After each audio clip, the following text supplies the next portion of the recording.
The shutdown button on your Windows PC doesn't totally shut down your PC, as some components will still be left on after shutting down your PC. In this video, I'm going to show you how to clean start your PC. By default on your Windows PC, under the task manager on performance, you'll see under uptime how long your PC has been active. And most times you'll notice that this doesn't correspond if you recently start your device. This isn't dangerous to your PC as it helps you boot your PC faster. But this also means that information is being stored, which can also affect your PC if you're having the blue screen and it's not getting a clean startup. What you need to do in this situation, come to the search section and search for control panel. Click and open the control panel.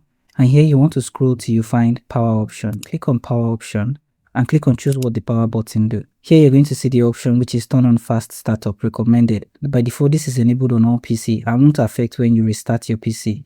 To change this, simply come to this section and click on change settings that are currently unavailable. And here you want to uncheck on turn on fast startup recommended.